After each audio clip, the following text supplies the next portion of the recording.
gon' burn it down. Burn it down. We gon' burn it down. Burn it down. I killed it, it's murder. I killed it, it's murder.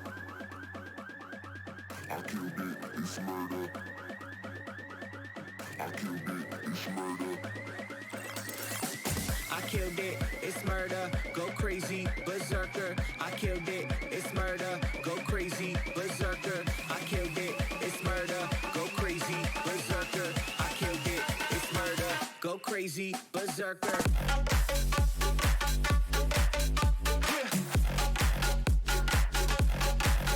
Show them.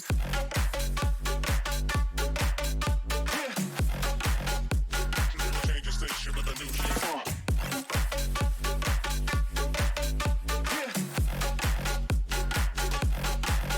Show them.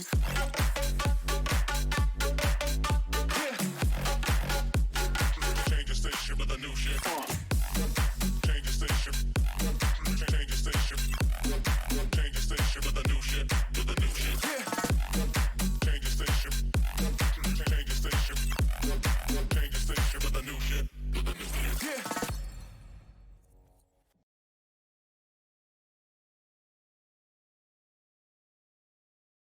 Fond of esports? Want to make money? Go to CyberBet. We have wide selection of games, high odds, unlimited maximum withdrawal. Convenient site navigation makes betting easier than before. Register on cyber.bet. Take part in promos and get your bonuses. Start now.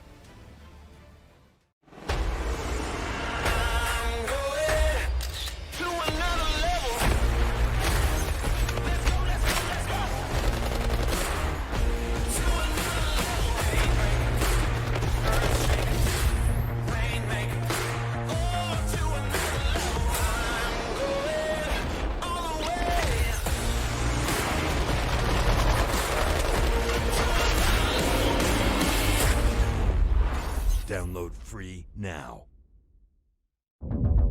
Are you tired of boring skins? EasyTrade.bet can change that for you with a huge selection of cases and good prices. ET.bet is fair and safe thanks to the highly recognized provably fair algorithm. We deliver your skins within 48 hours, and on top of that, we got daily free cases and much more. Visit EasyTrade.bet now and secure your unique offer. EasyTrade.bet. Skins you actually want.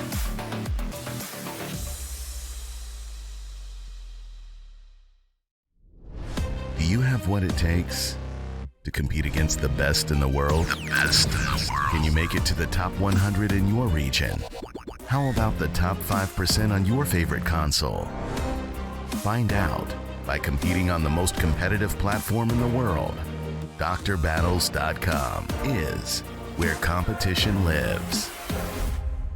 DrBattles.com, where competition lives.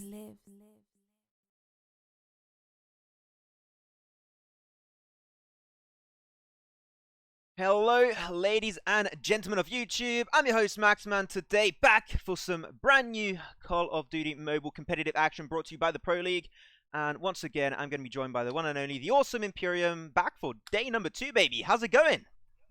Hell yeah, I'm damn excited, Max. And of course, we had day 1 action, but coming into day 2, we're going to see some new teams facing up against each other, a bit of an idea of how they're going to be looking in the league overall. And yeah, I'm pretty damn excited. Super excited. As you guys can see on your screen today, we're going to have another set of 2 matches, even though, real quick, before we do jump into the action of the day, we're going to do a little bit of a recap, Imperium, of what happened yesterday in case you guys were not here. The VOD is still available on the YouTube channel, so don't hesitate to go check that one out. But yesterday on the live channel, we did have 2 matches. There were Kings versus Team 404 and Monarchy versus Clash Bane. Actually, both of those matches ended in a 2-0 stomp down, which was actually Kings taking it 2-0 versus Team 404 and Clash Bane taking it 2-0 versus Monarchy. I did say, Imperium, that in the matchup versus Monarchy, I thought Clash Bane were maybe the underdog, but actually They were the big dogs there. They were the big dogs, but it was a much closer game for Monarchy against Clash. There were a couple of moments where we saw Monarchy really shine On game in 2, that matchup. So, you know, of course, we'll see as the weeks go on. Then Team 404, they lost their first 2 games. It's the game on stream and, of course, the game off stream. So they're currently lying on 0 points overall in the league. So not a good start for them. Yeah, not the best of starts, but there you go. Those were the matches that happened yesterday. Once again, it's available on the YouTube channel for you guys to go check out for your own viewing pleasure. But let's focus, Imperium, a little bit on the matches that will be taking place today, as today we're going to be having 2 matches coming your way. Match number 1 will, of course, be Elite versus Unity for the first game, and second game will be Arcis versus Random. Before we do check out their own games, they had one off-stream game happening today, and also for some of them happening yesterday. So far, in the standings of these 4 teams playing today, Elite has 3 points, Unity has 2 points, Arcus has 1 point, and Random also has 1 point. So far, none of these teams have lost a 2-0 game, which is huge comparing to the fact that Team 404 and Monarchy both lost their 2 games straight off the bat with 0 points. It's going to be interesting. Like, of course, the initial results for these teams have done well so far. Particularly Elite, is a really positive step. But, you know yourself, Maxon, it kind of comes down to consistency, right? Mm-hmm. You know, there's no point in winning your first couple of games, but then you go downhill from there. You got to definitely maintain that momentum, maintain that consistency throughout these tournaments, throughout these games, throughout these rounds, throughout these weeks, so that you can, of course, grab as many points as you can. Grab as many points as you can, because you guys probably know this is indeed a league format for the Pro League. You know, I think it's a little bit normal that we do have a league format here for the Pro League. And basically, again, as many points as you can for the next few weeks. Try and rack it all on your side. And at the end of the day, the team that has the most points will be playing against the top teams of NA when we do end up on the cross phase of the Pro League, which the Clash of Nations, man, I think is going to be one of the most interesting tournaments on Call of Duty Mobile to date. Even more than the content creator tournament that was organized by WSOE. I think this is going to be the proper big event that's going to be actually shown which region is the best. And then we'll have like the memes of NA versus EU. But it's all good fun, and at the end of the day, it's esports. So NA versus EU rivalry is bound to be a thing. Oh, sure. God, we know as much as anybody else from the past, and we already know it. Even it's not so much in EU, it's not so much in PUBG Mobile, to be perfectly honest.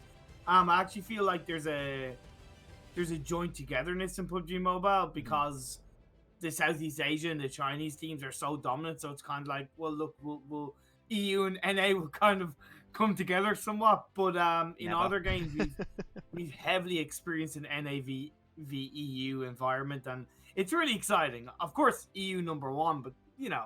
Yeah, I mean, we of course we're biased. Like, we have to be, otherwise we can't call ourselves Europeans. So at the end of the day, we're gonna go follow that trend. But also, if you guys do not know, Pro League has a grand cash prize of $1,500. It will be split between the top teams of the tournament. So, you know, this is one of the biggest, once again, events in Call of Duty Mobile for this 3rd season of the game, with potentially a lot more to come. So if you guys do enjoy the stream, don't hesitate to subscribe, follow Pro League Mobile on Twitter, and also to put a like on the video. We would definitely really appreciate that, and also would show us that you guys love the content. And if you have also any kind of feedback for myself, Imperium, or the production, or the tournament, just hit us up on Twitter, on YouTube, on any way you want. Tumblr, even though nobody uses Tumblr in 2020, but MySpace, Bevo, yeah, all that kind of stuff. go check us out, and also try and contact us if you are also a player of the tournament, because we said that yesterday, but it's the start of the tournament. We're gonna press it a little bit more. Don't hesitate to contact us. We would love to be able to explain your story a little bit more in detail, to know your opinion on Call of Duty Mobile, the meta, and the tournament itself. Hell yeah! Now I'm curious as to see how these two teams are dealing up, how they're going to deal up against each other in these different maps. Of course, I think you'll agree that we did see a huge shift in strengths and weaknesses when it came to the different maps yesterday. We are starting with Standoff, so I'm definitely really excited to see who's going to come out on top in that map. Standoff, the thing is that I mentioned to that to you, Imperium, and to the viewers yesterday, Standoff, keep pushing A point.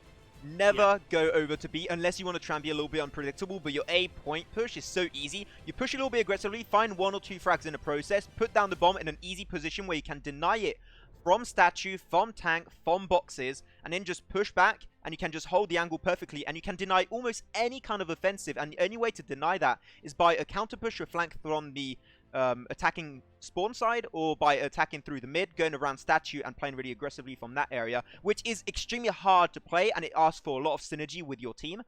So far, defending on standoff is the most complicated thing ever. So the team that does start on the defending side is going to be Unity. Unity, they have so far 2 points compared to Elite that has 3. So Unity, they need to, if they want to get themselves on top of Elite, they're going to have to try and show what they can do on that defending side, because it's going to be a little bit hard on them. It is, but, you know, it's about damage control in a lot of ways when it's a map like that where you're kind of stacked, where it's stacked against you when you're trying to defend. So it's kind of like, you know you're going to lose the majority of the rounds, so you look to limit that as much as possible. And, hey, look, of course, stranger things have happened, and we've seen a team really dominate as the defenders and really deny the counter side so heavily, but in a map like this, it's obviously a lot harder. Yeah. Also, checking out, you're already talking about standoff, about how you're going to play around and how the map control works out. Also, we do know that we're going to be getting into the game in the next 2 minutes, so you guys, sorry for the little bit of a delay, but we're getting into the action really, really soon. Talking about weapons are going to be more viable on this map, despite the nerfs on the AK-117, despite the nerf on the Type 25 and the S36. Here, the MSMC is not going to be all that insane, because MSMC is mostly going to be close quarter combat focused. MSMC, if you're going for that A-bomb site push, is not going to be all that viable, and also because this is a tournament where the MSMC is not banned. So pushing on A is going to be so much more viable, because you also deny the enemy team from potentially picking up that MSMC, and that's mainly why it always goes in favor of the attacking side. True, but I'm going to play devil's advocate, and I'm always a fan of playstyles, right? So when you have a team that has a playstyle of an aggressive nature, of course you got to be able to adapt. But when you overall have a playstyle of an aggressive forward playing playstyle, you can make the likes of the MSMC work in a map where it's not as strong, where maybe snipers and long range weapons will be more viable. If you crowd yourself onto the enemy and you have that communication and a consistency and a real aggressiveness as a team, man, you're going to be able to prove the detractors wrong in my eyes. Yeah. After it depends what playstyle you're aiming for. You're talking about playstyle. If you want to play aggressive, aim for kills, and not really look for putting down the bomb, then yes, that works out. If you are looking to try and put down the bomb, have some map control. AK-117, S36, Type 25, going to be your top weapons. After, it does depend on them, because these are two teams that we haven't yet seen play. They've always been off stream so far. But anyways, enough talking from us. We're going to be jumping straight into the first game of day number 2 of the Pro League Imperium, and that one is going to be Elite versus Unity on the map of Standoff, and it's going to be a really close matchup, and I can't wait to see which team can try and show the world who is the best in EU. Yeah, so as we get on, I'm going to keep my eye on the Unity side for now as they push forward with the bomb in their hand. Devzar does have it, looking for the A side, I believe. Yeah, they're going to go for a little bit of a push. Going to be checking that one out. Oh, wait, the overlay did not switch. My apologies for that. There we go. The overlay switching, and you guys can actually follow the action.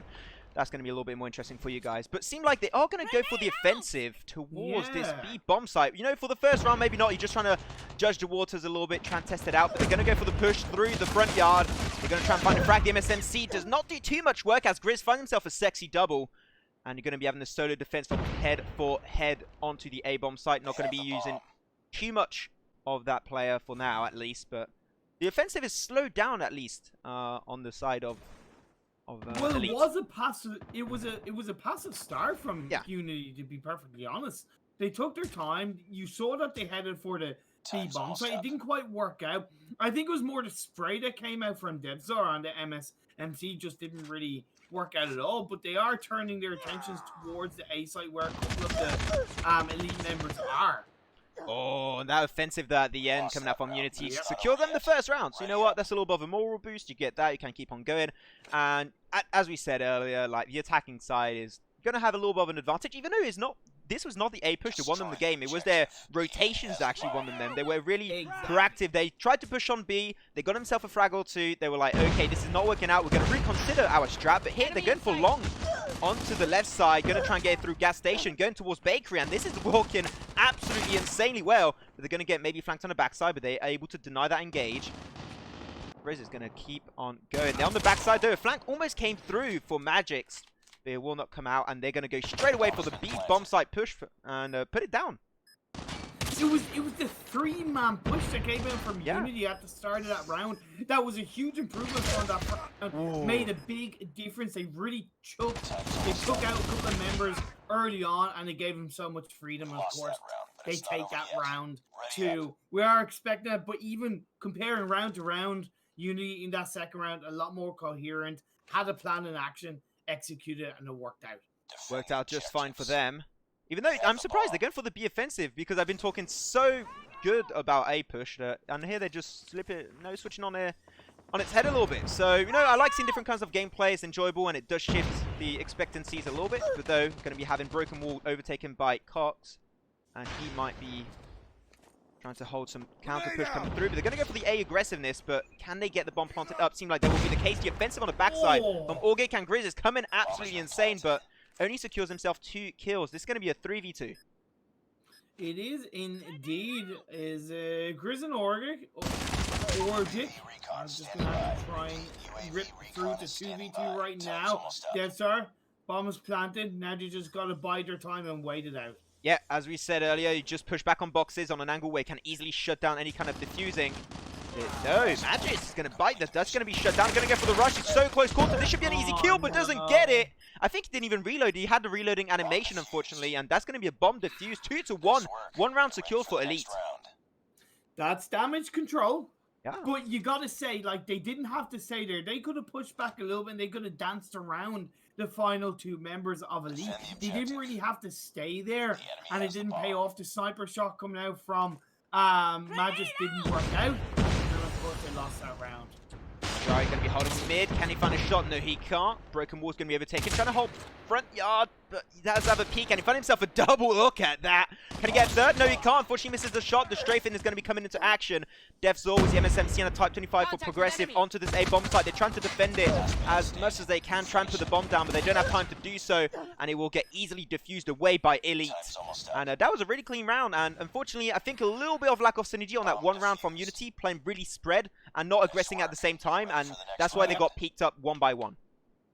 And in that case, you don't want to plant the bomb too early, because you're effectively exposing your game plan, right? When you plant it, when you spread yourself too thinly like that and plant the bomb at the same time, like we saw, you're giving your opponents a chance to pick you off 1 by 1, and that is exactly what has happened. So let's see if Unity can retrain themselves and get this next round. Devzor just instant regret there. Didn't go for the push on boxes. He knew that it was overtaken now by, I believe, only 1 member is going to be Grizz that has overtaken boxes and trying to deny any kind of push, because if they get boxes, it's such a hard angle to take your position away from the enemies. So he's going to now hold that one and just not let it go to the foes anytime soon. But Draki once again, Gary, sorry, popping off with that sniper. Like, you know, of course, it's quite easy to see Unity aren't playing the absolute best in the world, but you got to give credit to Elite. The way they're defending this standoff map and these points is so effective. So much credit to them. They seem to know this map inside and out. Of course, they are getting the better of Unity in my eyes. Yeah, but now boxes is open, but Devzor, I'm pretty sure, does not want to go for the aggressive. He doesn't have the information. Though B bomb site seem like there is an opening to go for it through apartment, but they're not going to go for that push just yet. They're taking their time. Devzor picking a fight towards boxes, going to push on tank. He does have the information, 1 member, but misses it off because they all have an angle on tractor and tank, and that is going to get denied again once again. I have the impression that they're kind of getting a little bit sloppy almost for Unity, not taking their decision making in their own hands straight away, and a little bit insecure about what they want to do in this game. Remember what they did in, what was it, the second round, I think, where they all were 3 of them pushed oh my god together? Whoa, they took them just like that. Damn, that was a clash and a half, I'll tell you that much. Jeez, that was 3 members taken away for the side of Elite. No, goes for aggressive. That's the 4th. And it will be a 1v1 of Dreary was a sniper versus Devzor with the MSMC after, because it's such a big angled map. Sniper might have an advantage, so if Devzor can find himself, you know, an AR, if he can find a sniper on the ground, that would make it a little bit easier. If he tries to go close quarter, though, MSMC would be good. Here, he's going towards Bakery. This might actually work out for him. Oh, he's taken Darioff down to very low health. Just going to look to try and heal himself back. He dances around, gets the butt from behind, takes down Devzor. Great play by Elite. Teaching him a little bit of tango.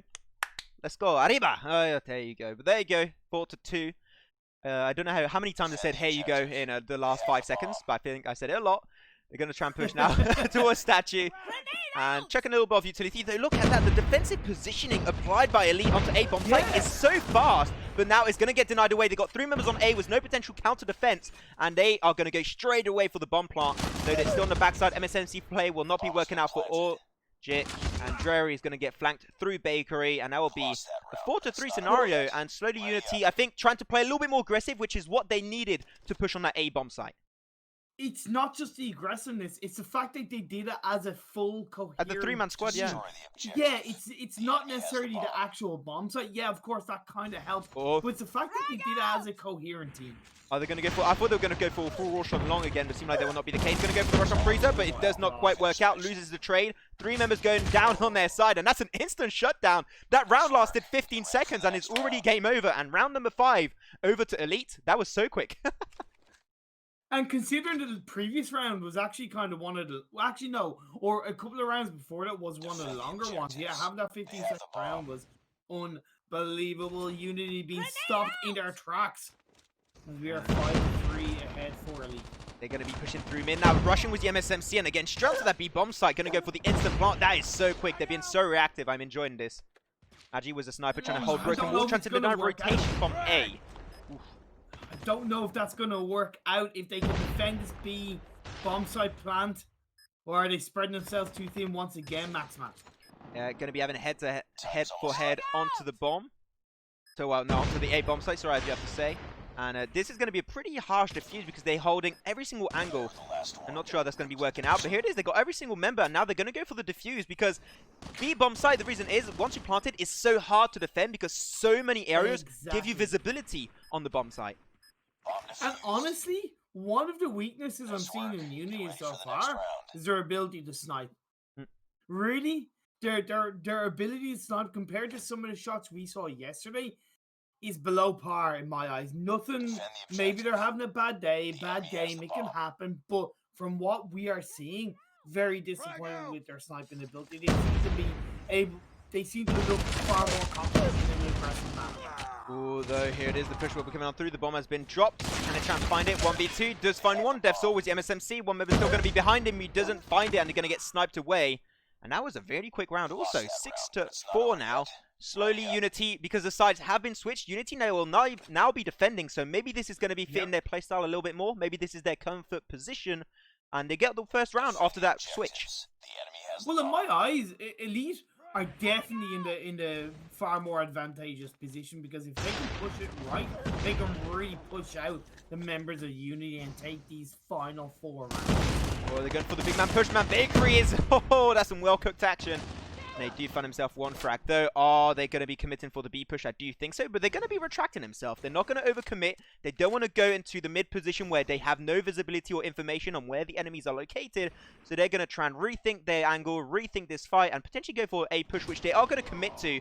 And as Madras was trying to go for a flank on the backside of boxes, it will not be paying off, and the bomb will be indeed planted. Finish it. And just Devzor left on his own. Can he make a 1v? Oh. No, he can't. Just like that, Grizz comes out, and it's 7-4 in the favor of Elite. 7-4. Still not game over, but you can see... I have the impression at least that Elite, when they are attacking, even though maybe they're a little bit unsure of how they were going to play that one when they pushed through long, they got themselves a frag. They were like, okay, we have no information. We're going to change our game plan, which I think is good, but they do that on the flick of a wrist, like on the flick of a finger. It's so quickly that they apply it, and reactiveness is always going to help you out so much. But right now, the push on A is going to be paying off, and they get themselves quite a decent amount of pressure. Just Magi's left standing. Magi goes down, and that's going to be round number 8 in the favor of Elite. Max, like, honestly, this is this is Elite's game to win. Like, realistically, Unity haven't won any round defending. Elite look stronger. They look a lot more competent. The fact that they took 6 rounds off Unity says it all when they were defending. And yeah, just 2 more left. Rory funding the shot through window apartment. Now the bomb, though, will not be in their possession anymore. It will be shut down on the ground. They've got to try and pick it up. MSMC shots. Oh, the spray does not work out for Orgic onto that area. B goes for the rush, confirms the frag, but he's going to get counter push and will be losing his life. Now it's going to be a 3v2. As Grizz gets the last frag, and that's going to be 9-4. They did get 1 round on the defensive side, but I think it's because Elite were trying to set up their game plan. And now that they got it set up, this is just 1 round away from salvation. And I think this will be a 10-4 situation for Elite in a dominant fashion. And that's the thing, like, you talk about game plan, Elite look a lot more balanced when it comes to close quarter combat and those long-range sniper shots. We haven't seen anything hugely special, but they've been far more effective in really executing their game plans, in getting those shots off when they are needed. Drory holding statue like his life depends on it, getting so many good shots out of it. Drory, they're going to try and change the information. He sees the visibility on Colt Emmanuel, and if he gets a shot, they win the round, they win the first point, and there you have it. That's going to be round and game number 1 in favor of Elite. Drory, 17 kills, I believe it was, maybe 18 at the end, was dominant with that sniper, was able to really help push Unity back. Unity, you know, they try to be maybe sometimes not as aggressive as it seemed like they were holding back at times, and the rounds that they won dominantly because they played very aggressive. And yeah, you got to be able to adjust your playstyle, but don't shy away from your strengths. Yeah, especially in times like this, play to your strengths and look to really push back and take away the space that Elite look to create. I mean, Elite has been just creating so many good opportunities for themselves, because I think that's what makes the difference between these 2 teams so far in the game that we've seen, is the fact that even though the game plan sometimes doesn't work out for Elite, they commit to it 102%. They really go for it, and if it doesn't work, well, we just come up with a new game plan, and I think that's their shot caller. I'm not sure who the shot caller is on their team, but he's got my respects, because they react so quickly. As I said earlier, the snap of a finger, boom, they got a new game plan, they're going to go for it and instantly execute it. And that reactiveness is what makes them such a good team. And that's why they were able to take their first game versus Unity. Thanos snapped and Unity withered away like dust in that round 1. Of course, standoff, you know, we talked about how standoff can be very advantageous to the attacking team, but we saw the defensive team really dominating overall. So I'm curious, with this next map, it is going to be Raid. Will we see a bit of more of a balance, or will we see Elite finding even more chances and opportunities to rip through Unity? I do hope Unity kind of realize that, look, it's okay to play to your strengths and be that a little bit more aggressive once you're communicating in the right way. And in the moments where you're able to really be offensive, you be that coherent offensive unit. Like, have those 3 members right behind each other, providing that cover, providing that aggressiveness. And then you have the other 2 members looking to maybe plant the bomb or just provide a little bit of an extra positioning. And that's what has worked best for Unity in the game, in the rounds that they did win in game 1. Yeah, no, definitely. I do have to agree, but one thing that also stands out for Unity is that they played a little bit more split, as you talked about a little bit earlier. They play a little bit more split compared to Elite. True. The thing you're going to know is the next map is going to be on Raid.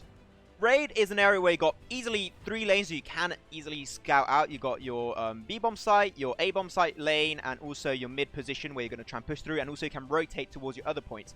So basically what you have to do on this map, especially if you're on the defending side, you have to have some really good team communication. You can play split. That is fine. If they want to keep playing split like they did last game on standoff, they can afford themselves to do so. Like a 2-3 split, that can work out.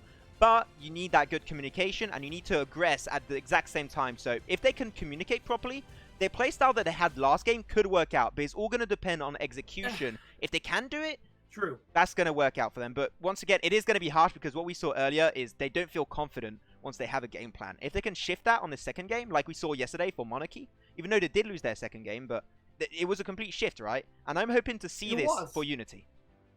It was, and that's a really good point. That's the thing. Like, even though Monarchy didn't win that second game and they lost 2-0, we did see that huge shift in the way they took that second map against Clash. So yeah, I definitely want to see Unity. I do worry, like I said, I pointed out in standoff map, I do worry that their long range sniper shots, their ability to execute those flick shots is a lot lower than Elite, a lot worse. So in a map like Raid where you can get those flick shots from long range, it can play into that. You know, I worry that's going to go against Unity even more. And you mentioned it with that kind of being split, that can really push Unity back even further against Elite.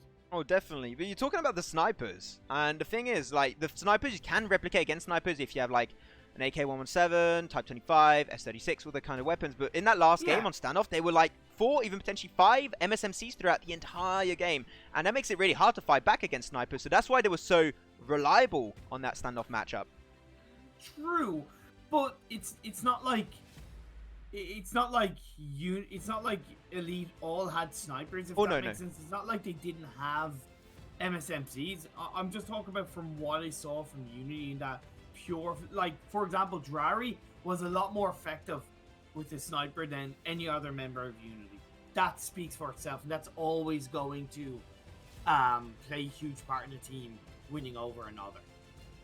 Ah, my man, Drari. We got so many good snipers in this tournament. Like, it makes me so happy because the snipers is like, it is, like, you guys might not realize if you don't play too much Call of Duty Mobile, but man, snipers, when you're playing a mobile game, not the easiest thing to do. So, it's big props. Reaction time needed is like, especially for somebody like myself, like, you mean a noob? Yeah, okay. I mean, like, I'm old. So, like, my reaction time is like, you know, I'm like, what? What's that I press, son? What?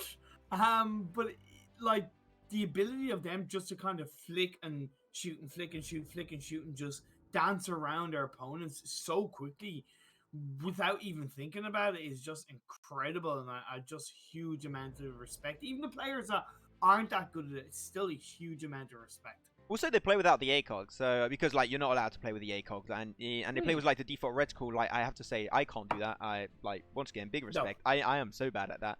But at the end of the day, snipers, they're really good on standoff. But on the next map, if you go for these, like, a little bit of a split pushes, they're not going to be as impactful as they want standoff, because standoff really relies on your snipers. So this one might be an opportunity then for the side of Unity to come back. But anyways, we're going to be jumping into now game number 2. So far, it is 1-0 in favor of Elite.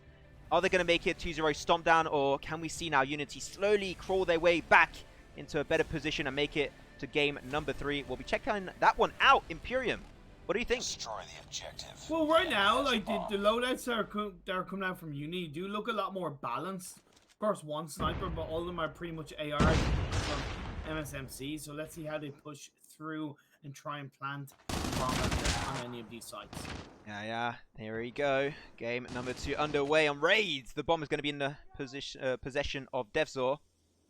And they are playing pretty split. As I said earlier, this is a little bit their playstyle, but their synergy definitely seems like it is not working out too good. They already lost Magis, they already lost Unity Cots, and I'm just not a fan of how this first round is playing off, but maybe they're just testing the waters, you know.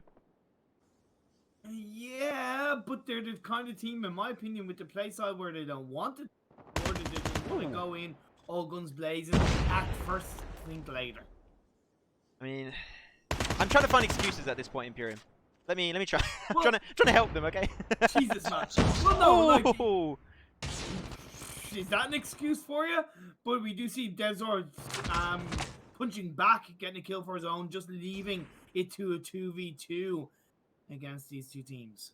Although he got cornered up on the backside, they do find the flag on Orgic, and now it's going to be head for death. It's going to be remaining. They're going to go for the bomb plant, and they're going to get shut down. Nice first point on their favor, and that's going to be going in favor of Unity.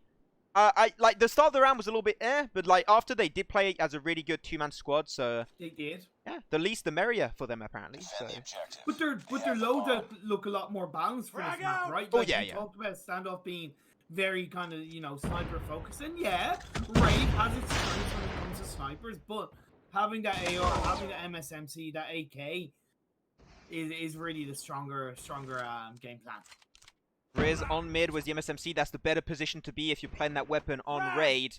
And he's going to go for the aggressive push, which you want to try and do with that weapon. He's going to go for it with his ally. He's going to be losing Orjek, but he does revenge him with that frag. Beautiful aggressiveness from them. He can't deny the bomb pick up again, and he finds himself a double. He has the bomb in his possession now, and they can't really push it that well. And they do end it up. North 5G gets that last kill, and that's going to be still around in their favor. 1-1, making it even Stevens in the early phase. But it is still early days, Imperium. We're not yet to see the dust settle. I wanna keep focused on Magis in my eyes, because I think, as far as I know, he's a player who died first in each round so far. So I'm kind of curious as to see what he might be doing right or wrong in these games. He's with that sniper from that long range, and he's still dying early. That doesn't spell good for him. Damn, Imperium, pin on the shades. What's that? But they're going to tend to take a few shots on bank. Just an observation. Yeah. No problemo, but they're going to keep playing aggressive. Magisto is going to try and hold. Pull. Nice shot coming out from Progressive. Found himself a double on Drury and Orjik. Yes. And they end around in favor of Team Unity. And it's 2-1. Oh. Great prone play by Progressive there, because he actually used that little bit of ground to camouflage himself, even just a tiny bit. And of course, being prone down, it meant that he had that better angle just to get those body shots off against the final members of Elite. 2-1 in the favor of Unity. But Kato has already lost his life. Oh, they're going to be good for the commitment push through mid, though. The bomb is going to be left alone through mid, and that's not going to be great for them. They do not have it in their possession anymore. Great shot from Drury once again. No big surprises right there. And now you're going to have Megis try his best to pick up the bomb and try and play it around his favor. But do they have the info on the bomb's position? I do not think so. Oh, I don't think it really matters at this stage. I mean, he can pick it up, that means. Because that means that if he doesn't have the bomb, the game is dictated by Elite. But, there you go. Grizz gets the last frag. Nice work. Get ready for Told you it didn't matter. I mean, it does. So, to explain the fact. So, if the bomb is left on the ground, it is dictated by the defenders. Exactly. If the bomb is in the possession of the attackers, they dictate how the round goes. Of course. You're dead right. You are dead right. Magis he was at that man disadvantage, so it was in my eyes, it was less about getting the bomb and just trying to keep the players off to get into a position of being able to. Oh, the spray on Drury. Oh, Drury under so much pressure. Unfortunately, a little bit too much to deal with, and he's going to be indeed taken out. They're going to be seen North, though. Good for the aggressiveness. Going to try and go for the push. He does get that one frag with the help of Orjik. The bomb is been dropped once more. And no one's going to be able to pick it up. He can push so far forward. They have to go aggressively to try and pick it back up. And I don't think that this is going to be paying off so well for the side of Unity. They're going to be on top of the fountain, trying to get a good angle on the sniper through staircase. Does see the window, almost able to get North, but misses his 2 shots. They're just unfortunately not going to be working out. Unity Cox is going to try and go for the backside flank, but doesn't get any frags. But they did pick up the bomb because he went for that aggressive play, and they were able to plant it, so it did actually help them out quite well. But look, they're going for the push through mid, going to go straight on Lamborghini Imperium. Yeah, time's almost up. Fair play, they were able to plant the bomb, but now just Magis left standing in the 1v3. I worry for him. Oh my god, yeah, the sniper's not really working out for him, unfortunately. It's really not. Am I right? It's just not working. It feels not even particularly as a person, but as a team, it feels like they're 4 against 5. I'm sorry, but it does. You know, if they go all ARs, it's just, in my opinion, it will be much stronger for them. Yeah. After you have days where like it does work sometimes, some days it's just bad. Like it happens to me when I'm streaming. Some days it just doesn't work out. Let's hope the Magis can just, come back from that and just not lose his senses on this game. He's going to come and push back on A long, but they're going to be losing so many members on this side of Elite. It's only going to be Grizz and North 5, but North 5 is also going to be taken down as Grizz goes for the flank on the backside on A long, and he's going to get instantly sniped away. So 3-3, even game. A lot closer game, closer game in this raid map between these two teams. I do think Elite overall looks stronger, and I think they're just biding their time. Like I said, as a defender, the raid map is a little bit more even overall, whether you're attacking or defending. But I think Elite are still just biding their time and looking at the points as they can against it. Oh, Drury! My baby, look at that. He goes for the fight. Can he get the no-scope? Yes, he can. Triple kill for Jerry in the mid lane. Denies any kind of potential push by Unity. Ah, Jerry. Marry me, please. What did that come out? Or oh, damn. I said my thoughts. I wouldn't blame you. Same. Like, I haven't been focusing on them that much because I always tend to focus on the attackers in my spectator mode just to give me a bit of perspective. So you've been seeing more of the action come out from Jerry in particular. Definitely, I've noticed how strong he is. Dead Zone with the MSMC does get a couple of shots off, a couple of kills in their favor. Now they're going to look to plant the bomb. Yeah, they're going to try their best to get it. Bomb going to get bound by Deathzor. It's going to add an extra 45 seconds to this round. For the 3, if they get it, they'll be almost half. Well, they'll be half point away from their second win, taking the game home 2-0. Going to go for the aggressive play. With the MSMC, though, such an open area. It's going to be pretty hard to play around. And as I say, he does lose his life. We're just going to try and play. Where's the handgun? Seemed like he did not want to play sniper anymore, but he does get the final shot and makes it 4-4 on this game. Finally, maybe this is the comeback for Magist. Maybe, of course, 100%. You know, I always reserve judgment overall for seeing games in the future. Observation is just simple observation at the time, in the moment of what we're seeing in these games. As Unity, they just want to try and close out as many rounds as they possibly can, but they've lost 3 members so quickly, just like that. Drory! They do have the bomb, though. Went for a little bit of a split. It's going to be a 2v5, so they've got to plant the bomb now and just hold these 2 angles. They've got to hold A-long and staircase. If they can do that properly, it's going to be fine. After with the sniper, it is going to be a little bit harder to just get multiple frags if they all aggress at the same time. Goes for the flick shot. It does not connect. He has a second shot, though. He has another attempt. Can he get that one? No, he can't. He gets sprayed on and slid on, and he's going to be deleted instantly. And now it's going to be 4v0. Easy bomb defuse. Yeah. Sorry, man, just get rid of the sniper, please, man. In this game for tonight, just get rid of the sniper, please, dude. Because they were in such a good position planting. I know they were at a man disadvantage, but they planted the bomb. It wasn't the easier side to defend, yet they exited out. That Magist did not need to extend like that, and he paid the price. Yeah, a little bit over-aggressive, unfortunately. So it seems like the push will be happening this time around on this B-bomb side. As the sides did switch, Imperium. They did switch indeed, so now we see what Elite can do. Trying to plant the bomb on that B side before taking out a member or 2. Deathstar has gone down. Magist has gone down with Grizz, Arctic, and Head for Death left for it. Straight away can see a big shift of gameplay. They instantly went for the bomb plant, and now there's only 35 seconds remaining before they do end the round. Nice shot from Unity. Cox able to find that frag, though. Same for Progressive. Head for Death. Now he's going to try and defend that bomb site as a 1v3 situation, but it does not work out. But still, even though they lose that round, they were just so fast on the execution of their game strat that no issues there. They lose a round, but they're still been ineffective. Yeah, but at the end of the day, there's no point in planting them quickly if you Yeah. After a bit, we talked about it, right? It's so hard to defend.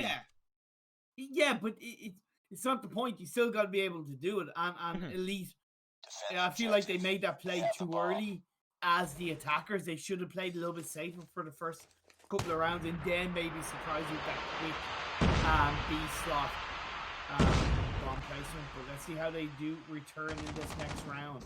Well, Unity's going to go straight into the sniper tower. But oh, Jerry! Sniper versus MSMC. Which one's going to win? The sniper is mightier. Head for Death is going to go for the push on the right side of Fountain. They get himself 1-2 frags, potentially a third. No, Head for Death can't quite get it, and he's going to go straight away for the bomb plant once again. As Progressive is going for the flank on the backside. Going to try and deny any kind of future push, but Jory is going to be left alone. Doesn't have any visibility on the bomb, and the bomb is also not planted. It's going to make it really complicated. His throw gets him! Woo! My boy, this is why we love to see Drari, but time is against them because, of course, the defusal can't come out for the members of Unity. Yeah, I think that wall's a little bit too thick to get through, unfortunately, with the sniper. Though on the backside, they're trying to make an elite sandwich. We lost that round, but it's not over yet. Ready up. Rip indeed as Unity take that next round.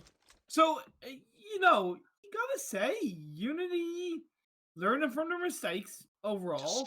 Map is definitely more in their favor. And yeah, Elite could be stopped in their tracks in this game. Maybe though they're going to go for a full 5-man push on A long. They do lose one. Nice shot from Drury once again. No big surprise right there. And they're going to be going for that full aggressiveness. Though Drury is going to be actually waiting, trying to deny any push through mid staircase. Can he get the shot? No, it doesn't quite connect. He's going to be losing that trade for himself. Now they're going to try and commit. As Head for Death is going to be as a one-man army trying to defend that bomb that did get planted a few seconds prior. Gets one. Can he find two? No, he can't find a second. And unfortunately, he's going to be too low to pick the fight versus Manuel. And well, I don't know how to say that name. A little bit unsure. Manuel. Some of the IGNs are just whack, yo. They're ridiculous. But Elite seem to be a little bit. I don't know whether they're frustrated, but it feels like they're just they've stagnated. They're losing their cool, a bit, and they've given the mental advantage nearly over to Unity as much as anything else. And they're just losing the frag plays again. Let's see what they can do. They get the two first frags. Grizz and Orgic going to be getting that one for themselves. That means B is now open. Though quick reaction times from Unity trying to get himself back. The snipes coming out from Jury are absolutely popping off. And that's going to be progressive on his own. And this should be round number 6 going over to Elite 3. Though, gets himself one wall bang on Grizz. He's going to get flanked from behind though. Got to be careful. He's not looking out. And he's going to get sprayed down with the MSMC of Orgic. Nice work. Get ready for the next round. It was always going to be hard for Max. Nice to see Elite now kind of picking it up a bit. I still don't like the fact that they seem to more often than not be going for that B bomb plant. I would kind of like to see them execute a very effective A plant just to kind of help themselves a bit more, but maybe they just feel more confident overall on that B side. One shot that I haven't seen him do just yet is go for a full push through mid, find himself a frag on A or B, and depending where you kill people, you actually go for that rotation on that specific point, which I think would be a lot more effective than committing to 1 point fully. But though, now the members are going to be coming back to try and defend this B bomb site. Can they get it defended? No, they can't, and that's going to be straight away an instant shutdown. And Unity see what I mean? Making it 1-1, maybe. Well, honestly, Elite, change it up. Change it up. Come on, stop going for B. It ain't working. Just stop it. It isn't working right now. You're kind of becoming too predictable. And Unity are able to kind of really this is it. Dance around you. This is what I want. The push through mid, find where you get frags, and where you get frags, you go and commit for the push. This is what I wanted since minute 1 when they switched side. There it is, they commit, go for the push onto the backside. They're going to be able to open up a bit more of the map. The map control is getting himself in place, and now they know they got the kills on the A. They know they only got one more member there. They got the information earlier. They're going to commit to it as a 3-man squad. They're already on the point. They're going to go and plant it instantly. And this is definitely the kind of move we were expecting. Now, Jory going to try and defend it on the A long side. He does get the scope, and Healy and Gorgic get himself a double also. This is why I said Imperium, this is what I wanted. They do it, and it pays off. Exactly. They needed to change it up. They needed to switch it up. They needed to bring a little bit of extra aggressiveness and unity to their play style on this, and that's how it worked out in the end. Plus, the flick and double kill from Orgic was fantastic at the end of that last round. Hey. If it ain't broke, don't fix it. They're going for it again. Thank you very much. Are they listening to me? Maybe. I should be their coach. But they get himself 2 frags straight away for North 5G and Grizz. Orgic, unfortunately, will be lost in that backline push. They open up a little bit more opportunities. Where they commit B or C. Oh, look at that. Grizz does get Devzor, but Devzor will be unfortunately able to find himself 1 frag in the process, making an even trade-off. Oh, no. Woo. 2-2. Oh, Grizz was a little bit slow there. But it is 2v2 North and Drari. Drari with the long-range snipers. Can he make them count? North going for that bomb plant. How will the 2-man unity North 5G. Oh, a little bit of pressure there. Oh, no. Oh, no. There you go. Nice spray. Going to be able to find a frag 2v1 right now. 1v1. 1v1. Sniper versus sniper. Who will be the best sniper? Who will be the mightiest of them all? But, Droy got them reflexes on point. Trying to switch to the handgun. Because you are going to be... If you miss your first shot on the sniper, the handgun will win. But he gets the frag, and there you go. 8-8. Elite slowly crawling back. Maybe in the lead very soon. Yeah, I'm kind of not surprised that Drari got the better of Magus. Nothing against Magus, but... Yeah, we've seen Drari come out a lot stronger with those sniper shots. Great! Last round, we saw Elite be a little bit more aggressive. Oh my god. This is an interesting push coming out from Unity. Committing through mid, trying to get himself towards the B backside.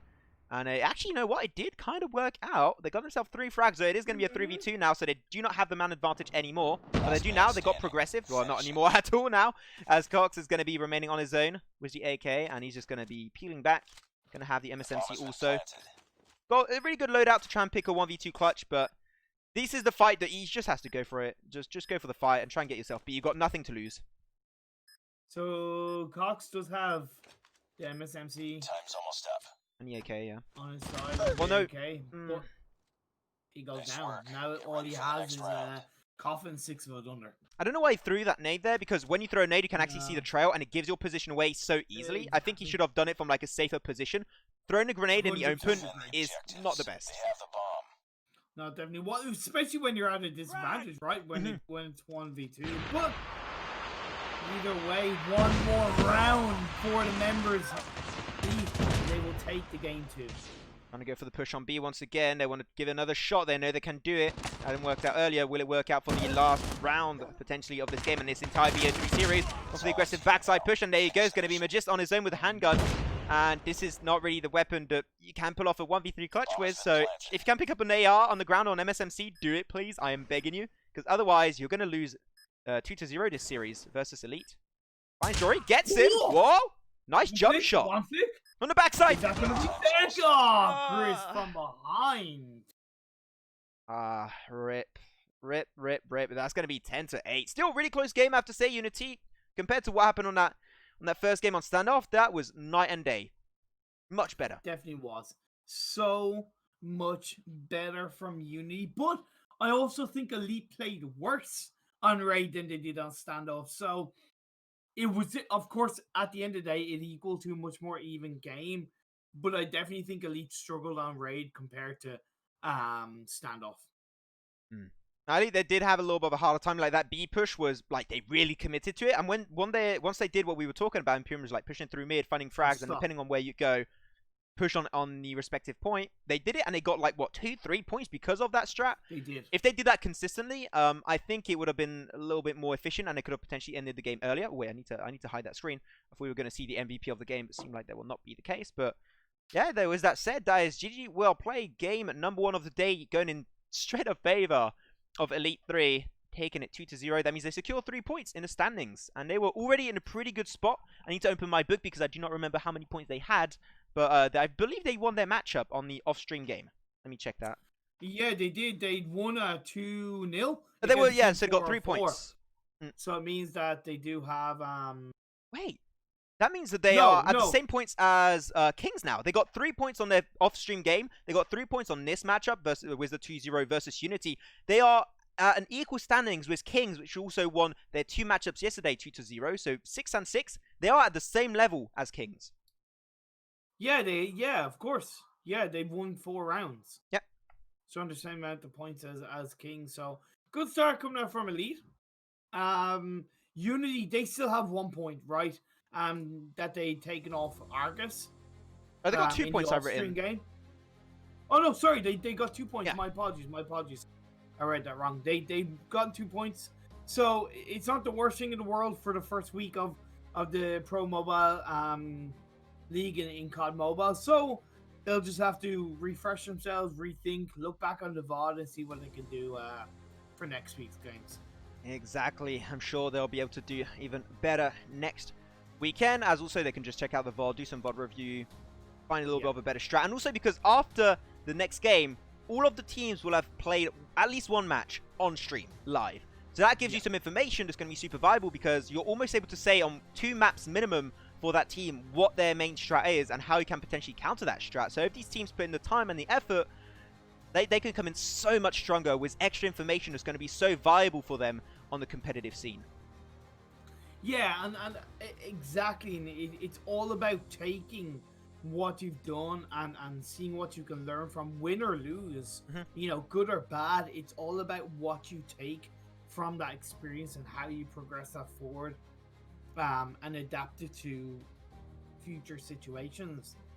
For these teams, it's gonna be the next week's games, and I'm just excited to see what kind of storytelling is gonna unfold over the coming weeks. Exactly. And you know why I'm also excited for Imperium? I'm excited for game number 2, which is going to be Arcus versus Random. So for you guys, if you do not know, the off-stream matchups, we had Arcis that won 1 point and Random that won 1 point. So those two teams only have 1 point each. They both lost their matchup. This is their time for one of these two teams to potentially redeem themselves and get 2, even potentially 3 points and just climb back up into the standings to be just nice and comfy after this first weekend full action. Oh boy. Oh boy. Oh boy. Oh boy. But anyways, Imperium, that was it for game number 1. GG well play again to the team of Elites, taking it 3 points for themselves. It's unfortunately 0 for Unity, but I'm sure they can try and redeem themselves the second weekend of the Pro League. With that said, my name is Maximan, joined with Imperium. We'll be back in just a few short minutes for game number 2 of the day, the BO3 series of Arcus versus Random. Don't move, we'll see you if you do. See you soon. Fond of esports? Want to make money? Go to CyberBet. We have wide selection of games, high odds, unlimited maximum withdrawal. Convenient site navigation makes betting easier than before. Register on cyber.bet. Take part in promos and get your bonuses. Start now.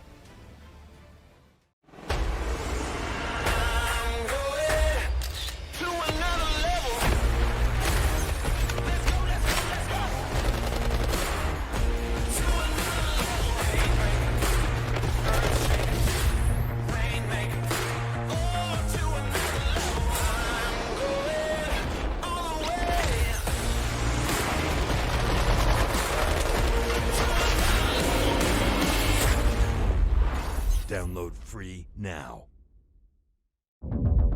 Are you tired of boring skins? EasyTrade.bet can change that for you with a huge selection of cases and good prices. ET.bet is fair and safe thanks to the highly recognized provably fair algorithm. We deliver your skins within 48 hours, and on top of that, we got daily free cases and much more. Visit EasyTrade.bet now and secure your unique offer. EasyTrade.bet. Skins you actually want.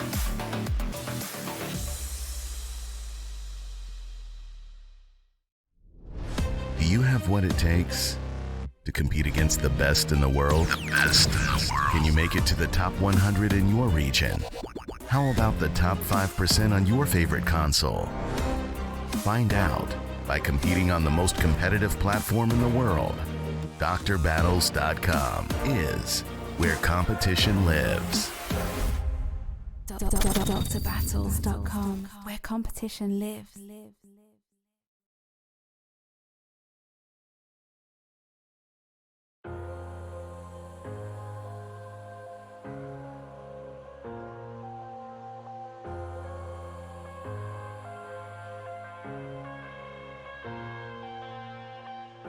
I'm headed to the bottom of the bottle. I've been drowning, I've been floating away. Every other dollar that I got in bed, I probably went and pissed it away.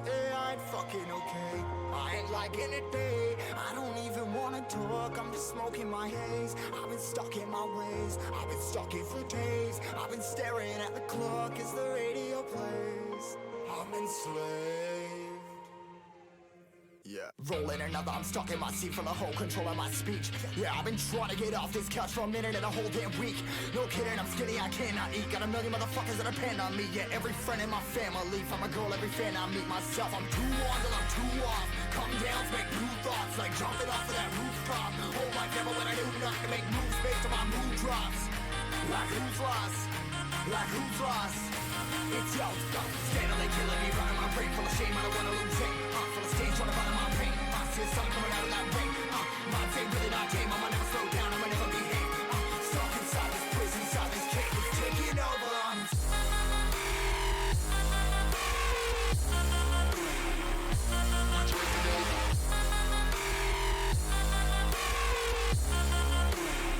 Yeah, I'm a slave for you.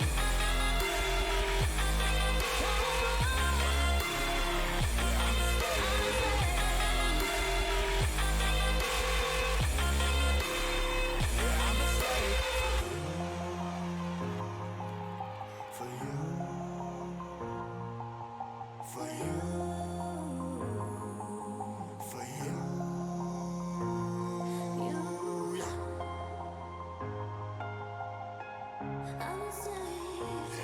slave for you.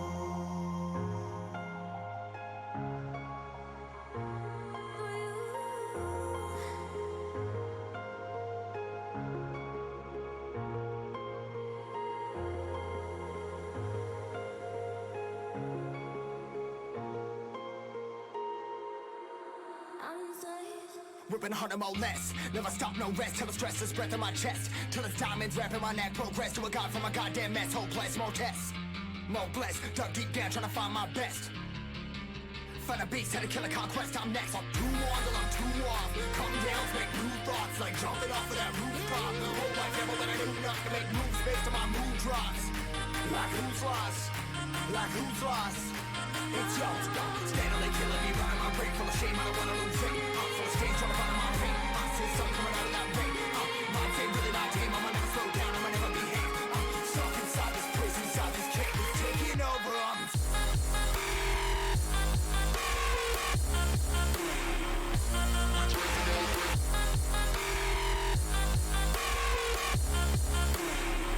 I'm a slave for you.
Thank you so much for waiting, ladies and gentlemen, and welcome back for the second game of Day 2 of the Pro League. My name is Maxman. Once again, going to be joined with Imperium for the second matchup, which is going to be a pretty interesting one. That one's going to be Arcus versus Random. Imperium, how you been doing for the past 15 minutes? Yeah, boy! Boy! Let's go. Yeah! But, I'm really looking forward to this matchup. Of course, Random, they took a point off Clash yesterday. Arcus, they took a point off Unity today. So we talked about it before the break of these two teams going in to today's on-stream game with a point apiece.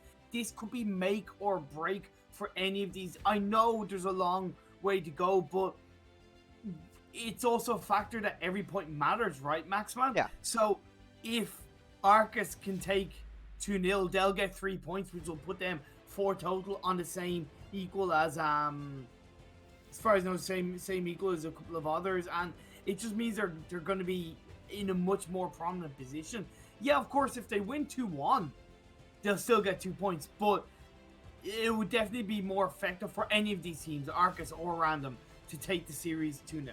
I mean, if you can take 3 points straight off the bat, like, it's going to be giving you so much more of an advantage down the line. Like, you might not regret it after, like, day 1, day 2, day 3. Yeah. Like, after, like, day 6, day 7, you'll be like, oh, well, if only I got those, like, 2 games instead of being a 2-1, it was a 2-0, we would have got 2 extra points, and it might make the difference. So every point does count. And also, you said that Random, they took themselves 1 point on Clash Spain. Seeing how confident and how insanely good they played yesterday, taking 1 point off that team means just so much about the composition of Random.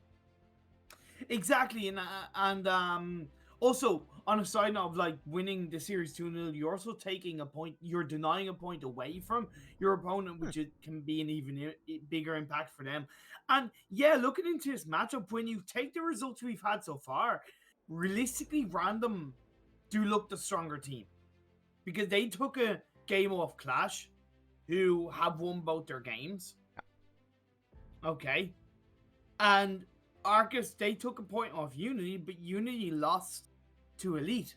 So you kind of go, when you look at that, like as of right now, before we see the game get underway, kind of, I've got to say, Random, in theory, looks stronger. By the end of the day, we're just going to have to, wait and see how they play this one through on the battlefield. Also, we have some French boys on the side of Random. So, if this French boys, if the Arbor gets, I'm, of course, going to be happy. Even though they do have 2 anime profile pictures. So, as you guys probably all know on Twitter, if you have an anime profile picture, your opinion does not matter. That is just straight up facts. I did not invent the rules. It's just how things are. I had an anime profile picture for very long, and I had no friends. Now, I mean, I still don't. But okay, that's not a good point. But you get my point. let's just shift away from this. That didn't go as I wanted. You're kind of digging a hole there, Max. Yeah, kind of. Can we move? Can we move? Anyway, segue into the next segment. So, of course, this is a league format, as we all know, as we are all aware. So these teams will play each other, and there is so many chances to like move up into the standings and reclaim one of those top positions to move on, and of course get closer to that chunk of the $1,500 prize pool that is up for grabs in this Mobile Pro League, kicking off COD Mobile Esports for 2020. It's damn exciting stuff, and yeah, it's just amazing to see these teams form, come together, see how they play. We might critique them on day 1, but coming into day 6, we could be going, whoa, this team has improved massively. Exactly, because there's no need to be like the next iFerg, for now at least, because you can't like pay bills or anything with this kind of game. But like, as we said yesterday, is if you start off by putting your name out there, by putting your name on the map, and by having people recognize, wow, this guy's actually freaking good, and you also got the attitude of a professional player, which is like being respectful, being ready to put the time and the effort into your gameplay, then you can easily get picked up like many of the players and the teams that were in, for example, at the start of the PUBG Mobile esports scene, and it just got picked up by C9, SSG, Fnatic, also for the Indian team. So really, it's not because it's not an official esports scene that you should not put the work and effort. If you do it now, you'll be rewarded 10 times more later down the line. But yeah, of course, we know it. I know it's not the same thing off topic, but like we're kind of the same when it comes to, we've been kind of the same within reason when it comes to casting. Like we put in the grind for 2+ years, casting everything and anything, same as the players playing anything and everything, good, bad, you know, small, big, to try and set ourselves up for something bigger down the line, and that's exactly what these players are looking to do. So, you know, I'm absolute pleasure and honor to be kind of part of that. I wouldn't say part of that history, but part of that kind of potential history coming into these tournaments and into these games. But anyways, like now I'm seeing on my screen, the match is loading up and game will be played for the first match on Standoff 2. So that is Happy, Maxman, and Imperium Noises right there. We enjoy the map. It's got a lot of mechanics into it, and it's very intricate. And having the first map on that one is a good way to see which team right off the bat has the better gameplay style. And we're going to be having straight off the bat then. Oh, I did not switch the team name, so let me do that just right now on the screen. Believe it or not, I was going to say don't forget to switch transitions. Yeah, I forgot to do it. But either way, we are seeing Arcus here on the attacking side. They planted the bomb in B side straight out within the first 15 seconds of this round. There we go. I fixed it. Oh my god, so quick. Wait, no, I did not fix it. Wait a second. Ah! It's okay, it's okay. We got it. We have seen 4 members around them go down just like that. Fate is the only one that's left standing. He has a sniper on board. Trying to look for one pop-off, does miss. Now he changes his loadout, changes position, but he's going right into 2 members of Arcus. And first round going over to Arcus. Yep, that's going to be straight away in their favor. Random. Actually, wait a second. Why is Random on the left? Should not be there. Oh my god. Random are on the left. Yeah, okay, so I'm going to have to switch the overlay again. Oh, my apologies, guys. Seemed like there was a little bit of a difference, but we'll get it switched up. Just 2 seconds. I'll leave it to you, Imperium. Yeah, no problem. As you see, even if he's going forward, all members of Arcus are pushing forward for this A bomb site. We do see the team of Random there split up a little bit, but not too much for now. Bomb being planted straight out, just like that, once again in the space of the first 15-20 seconds of this round. And left side is going to be Random, and we switch the transition, and there we go. Now we're fully updated, boys. Left side is going to be Random, right side is going to be Arcus. We are set and loaded to jump to the action. Sorry, my apologies for that, you guys, but we're going to be seeing Bait slowly pushing back up, trying to claim back the point, trying to go for the defuse if he can, gets himself 1 frag in the process. Can he get a second? Yes, they can. Double for Bait. Now it will be a 2v3 scenario. Can he find the shot? He's in a really good position behind Tractor, but great angle held by Obi was the sniper. Gets the shot. Bait is going to try and go for the push too. Profit, can he get it? Going to be definitely pretty hard on. That's to try and retract himself. The bomb is going to indeed explode. No more time to play around this. And that's going to be point straight away, making it 2-0 in the favor of Arcus. But it's not over yet. Arcus looking very strong. They seem to know how to handle this map and standoff. They're going for the safe bomb site, but they're executing it very effectively, and that's fine. There's nothing wrong with that. You don't have to be unpredictable. You can be predictable once you're damn good at doing it. Being predictable is you know, it's the double-edged sword really at the end of the day, but oh, that was a great engagement. They get himself that nade damage through. Still going to be a 5-man squad. Well, not anymore. They lose, unfortunately. Enzo. And they just came in life after life as Shift's going to be on his own with his little man's MSMC. Wizard, he does have the bombs though, so he's forcing the fight towards him. He's going to get rushed, but great fight for Manifire. And he's going to get that frag. First point for them. It was great prone by Fire at the end there, that he was able to get that final blow on the Shift. But yeah, maybe predictability from Arcus just gave a chance for Random to kind of learn from their mistakes in the first 2 rounds. And now they are focusing more heavily on defending that A site. Arcus will have to shift up their game plan. Manifire, unfortunately, on Tractor, not able to hold that position for too long though. Nice clap back from a few members of Arcus. But unfortunately, it's not going to be paying off too well. It's going to be Shift on his own, and it's just not going to work out, man. A little bit of a struggle I see here. Well, once again, at the end of the day, that final blow came with the prone attack from Acer Bait that was able to get that final shot off, and that's the reaction time. That's being able to pull out that tiny little move so quickly at the end to confirm that round for your team. Seem like they're going to go for the aggressive play once again, but what I do really enjoy is Random are so good at defending this A-bomb site. They set up so quickly, and the smokes deny any potential of kind of re-engage quickly, but if anything is going to rush in with the MSMC. Going to get, unfortunately, shut down in his path. Shit, almost losing his life. Fear going to be remaining, though. They got to retract back. They got to get back into apartment, regen back up to 100 health.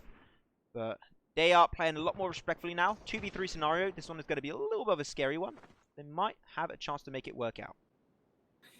There's still time. They've managed to cool things down. They have the bomb in their hands, which is an important part. You mentioned it. If you do have the bomb, you're able to dictate the play a little bit more. But Shift being put down to very low health, nearly half, as he prones down, just trying to play it super safe. And then Fear is out in the open. Fear loses his life. Just Shift left standing. He has to reload his gun. He can't get that kill. He has to try and dance around, but he loses life. A round goes over to the members of Random. I'm so surprised Manify did not die from that. Like, he was just moving so well and being so unpredictable on his movements and dodged everything. So, you know what? Good job on that one. That's going to give it 3-2 Random and Arcus. You know, they're both on 1 point each so far in the tournament. It was only 1 game played, so that means they are potentially on a pretty close level with a lot of potential. And also, we do know that they are really close friends. They play a lot of games against each other, so they both know each other's playstyle, which can be a good thing and also a bad thing at the same time. But I would like to think that there's a difference between, let's say, you know, scrims and tournament play, right? You know, tournament play, it's always a different mentality. It does change up how players think going into these games. It can put some players under more pressure than others, and they might not be able to handle that. On the rooftop. Oh, Evening completely missing his shots on that spray. Goes bad, man. Though Shift is able to fight with the MSMC. Does get Manify, surprisingly enough. That makes it a 2-on-2 even trade. It's down to a 2v2. Through the window. Oh, no. Doesn't get the kill. Turns around the corner. So even Shift. So close. Just get that kill. That was a little bit of a hide-and-seek game. So they do go for the rush, and at the end of the day, they get Trazen. That makes the round go in their favor. 3-3. And as I said earlier, they're close friends. They got 1-1 on the leaderboards. This is going to be a really close matchup. 3-3. No big surprise there, but at the end of the day, we're going to have to crown one team at the end. But this might actually go to a game 3, seeing how these first 6 rounds have been going so far.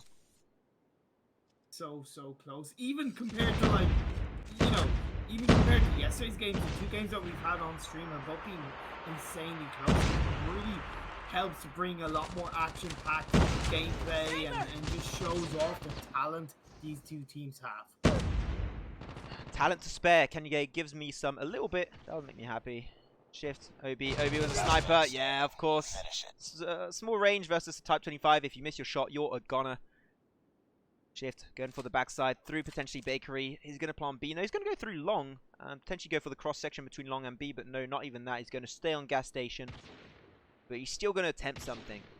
He sees that Enzo is around the corner towards Statue, and I think he did get scattered out. Push on Broken Wall is going to be happening for Profet. The spray does not connect, unfortunately. Profet get prone just in time, but does get shut away. Nice headshot from Shift. Time's almost up. They're still going to get pushed on through. Oh, they're not at the same time. Where's this? Oh, that could have been really bad for Random because they pushed at separate times, which could have been a 1v1v1v1, which that could have been really scary. But they did get it. Good job from Manifier. One thing I do want to commend Arcus for, compared to pretty much any team we've seen so far, they seem to be one team that are able to handle themselves very effectively when they're down to 2 or 3 players, which is an important thing to have in your arsenal. Yeah, of course, you don't want to lose members early on, but if you are in that situation and you're able to handle that, it is a strong thing to have in your back pocket.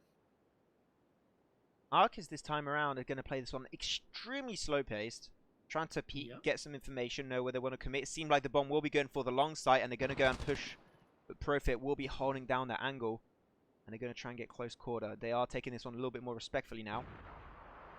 Seems like the position is really... quite well as a unit. Yeah. Are sticking really close together. I'm enjoying it. Oh, they're on the backside. Aza is going to be able to find himself that first frag of the round. It will get traded out, though, by Obi with a snipe. But they also lost 2 of them, and the Manify died out. Great angle held down by Trazen. He can't find himself a double, but still gets a little bit of tick damage at the end of the day. 2v3 still in favor of Arcus. Fear's doing some fantastic work, although he just loses his life, leaving Evening and Ryu left standing in a 1v2 for the members of Random. They're going to be able to plant this bomb. What can Bait do? He has that long-range sniper shot. He's going to have to be very careful when you have 2 ARs against a sniper. Has the perfect angle, but unfortunately they put a bomb in a position where it's going to be really hard to defuse. The only way for him to do it is to find those 2 frags. No ninja defuse this time around, my friend. He got the information on Evening on the backside. He knows. He knows he got it. Nice predict. Can he get a second? Oh no, the prone play from Evening allows him to keep himself alive. And now we'll be making it 4-4, but woo, that was still a really nice attempt. Good prediction coming out. Really good prediction coming out from Bait. But yeah, the prone play, in the end, we seen Random pull it off, and it just went against them in that last round. These 2 teams, so good against each other. Ooh, as you said, they are close friends, and it's showing in this matchup as there's 4 rounds apiece. Arcus straight off the bat, 2 frags, one on Profit, one on Azo, was the nades they chucked early rounds. So those random nades you see, might tell yourself sometimes, those are not going to work out, they're not going to connect, but one round, it might actually connect, and it makes a big difference at the very end. They get himself a trade, 2v1. The bomb does get instantly planted up, and now they're just going to try and defend it. Tries to go for the wallbang, unfortunately Trazen will not get it. And they're trying to defend it on the point. They did plant it, I believe, in an open position, which would make it good, but they're going to go for the push onto Tractor. He makes the oh my god, okay. Evening and Shift. Yeah, Legend. Shift in particular.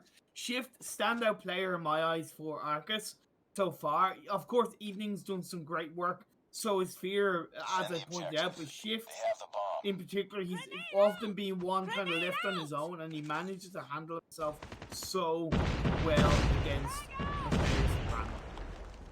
They're going to commit onto the bomb site. They did get on it, which is good. Also, let's not forget that they did switch sides. Now the attackers will be Random, and they're going to plant it straight away in the open section. Though they only have 3 members defending this A site, which can make it a little bit of a tricky situation. Though Asor does get the frag on Evening, and you want to take him out as early as you possibly can. Tight defense from them, though, is going to be only Trazen remaining, and he's going to get pushed by a 2-man squad on the backside, holding mid. But they do get a frag, and it's going to make it even easier for them to defend the bomb. Arcus respecting Random so far. Yes, they've given them space, but you gotta say they're definitely respecting the members of Random in this defending position. Push on top of Tank. He does get one, can't get the second. Only some tick damage. The bomb is slowly ticking. He's going to try and go for the defuse without getting scouted, but he does get headshot. It will be 5-5. But to come back about what you were saying earlier about Shift with the MSMC. We talked about the MSMC maybe not being the best weapon on this map after the MSMC is kind of OP, but he's using it to his full potential because he's playing so aggressive and pushing consistently. Is a weapon that hasn't been used that time throughout the entire game, today and yesterday, but he's using it exactly how you should use it for it to be as effective as possible on standoff. So for that, big props. Big props indeed. Also, one player I want to point out is Magnifier, especially in the last round in particular. He was so key to Random taking that because he's behind that crate and he was just popping shots off with that scope AR, with that red dot AR, so to speak. And he's going to dance around the members as Arcus. Fear goes down, Random take the round, they take the lead. Small lead, but still might make a difference at the end of this first game. The push is going to be happening again for Arcus. Arcus seem like they struggle a little bit more to put up a defense compared to, for example, Random. Yeah. But so many utility. That nade is, oh my god, destroyed their trophy system straight away. They can't really use that utility anymore, and they're going to be losing 2 of their members on this A bomb site. That's maybe an easy push, an easy plant, but they are doing a 2-1 split. They lose that 1 member on statue. He's still going to go for the sneaky bomb plant. But planting the bomb does give you the ability to dance around your opponents a little bit more and puts more pressure time-wise on them. And now we're seeing Trazen. It's an MSMC from a longer range. Might prove to be ineffective for him, but there is bait in the distance with that sniper. Obi going to go for the flank, but it is hold pretty tightly. That 1 member, and he gets sniped away. There you go. That's Enzo. You talked about it earlier. It's just such a good and easy way to defend, and you can't plant it away. That is why A bomb site is so good. That's a prime example how to execute a push on A. Even though you didn't have the 5-man squad remaining, even as a 2-man squad, because it's so efficient, you can easily hold it so tightly that it's almost impossible to defuse it. And yeah, and compared to the last game, I don't think we've seen, other than the first 2 rounds from Arcus, we haven't seen any B-side bomb plants as far as I know, Maxon. I think they tried once, but like they easily straight away just shifted because they did not get a really good fancy push. So they're gonna go straight away for the push, and this is what also Clash Spain were doing yesterday on their games when they were playing aggressively and just straight away going for A, pushing, going backwards, holding boxes, and it's been paying off so well. And I think that they are, it's just the meta kind of play on standoff 2. They go for the push though. That's a great play as Enzo did miss his sniper shot. He got assisted by Evening. They're going to try and push through mid now on Blue Van, on B bomb site, but they can't quite get the damage out. Shifting to the handgun for Enzo. Really struggling to get that DPS, but he does get sniped away by Profit on Statue. And Obi now in a bakery, trying to be as silent as he can. Oh, he finds a wallbang, but unfortunately in a wallbang you reduce your damage, and that will not turn into a frag, but still 8-5, and slowly but surely 2 points away from salvation. That is going to be team random. Yeah, and like you mentioned about Arcus maybe being a bit weaker in defending. I also wonder if random are just in this map just good at attacking. A lot more confident in attacking, in being aggressive, and being the team that has to plant the bomb and dictating the pace of play. So something to think about. But we're seeing random down to 2 players. Evening, he's on the backside into the enemy spawn. He's got the perfect angle trying to get some jump shots, but unfortunately can't quite get it. They're both going to be towards window on the defending side spawn. He's going to try and get themselves back up. They're trying to force the fight towards them because they have the bomb. That means they dictate how this fight is going to end. It seems like they're more interested to taking over Bakery, potentially a B bomb push, which might work out, but though look at that position that's held by the side of Arcus. They can snipe it so easily. It's not going to work out. Seems like they are going to put that back into perspective and go towards long. Well, they just need to try and pick off one other member of Arcus in my eyes, and then they will easily be in a far more advantageous position. But time is running out, Maxman. Yep. Time is running out.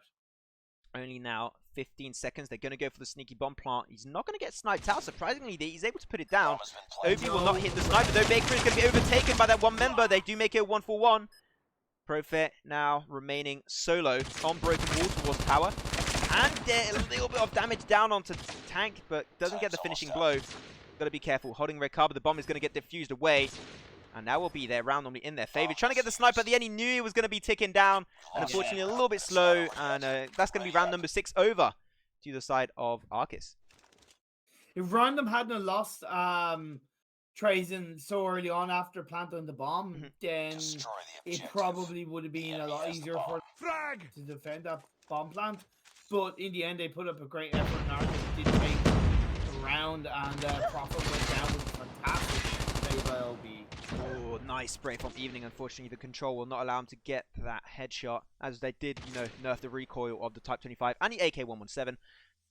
So, unfortunately, that will not be paying off. Trying to get... Oh, man, he sees the foot. Look at that. They shot through the wheels of the tank. Great potential from Evening, but unfortunately, will not get traded out into a frag.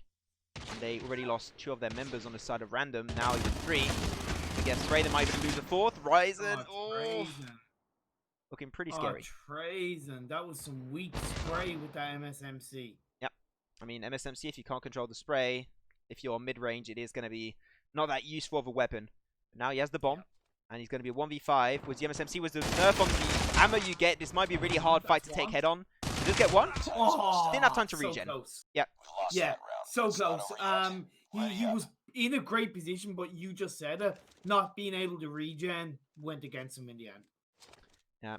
After he was playing in a really good position on the staircase, he's just basically a little bit like in PUBG Mobile, where like if you stay and fight in staircases, they can only go up one member at a time. So with the MSMC, that's a really good way to control your spray. But unfortunately, he didn't have time to regen, as we did say it. Manifier kicking off in style with that first frag on Evening. And he's straight away going to go for that bomb plant. Controlling this A bomb site like it's their own.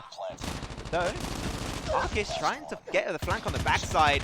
Through Statue. Can he get that one frag? No, the spray control from Ryu does not work out. Doesn't quite get it.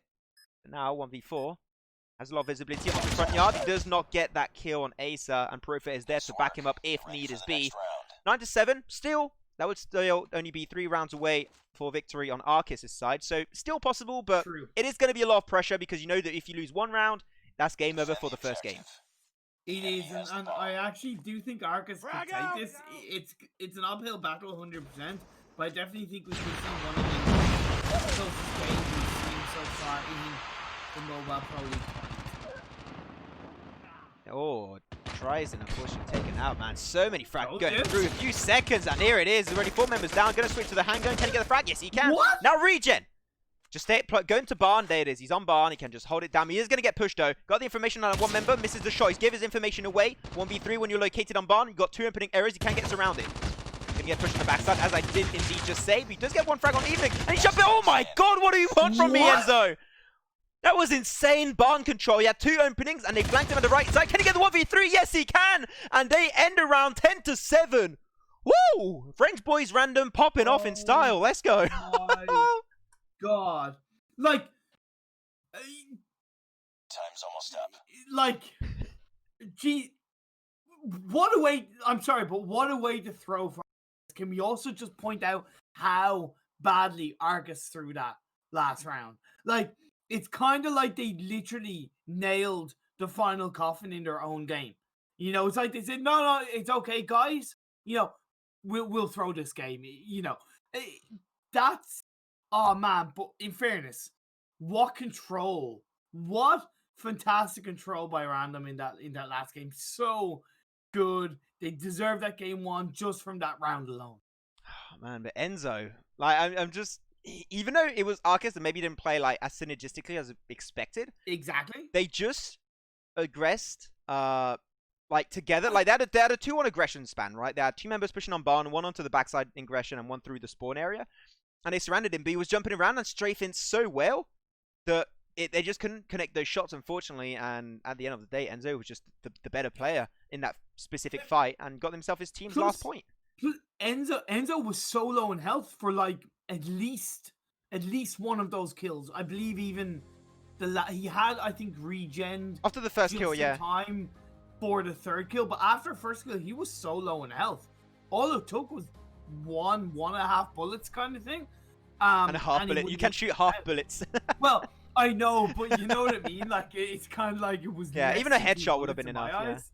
Or even a headshot. It was just man, and the composure as well.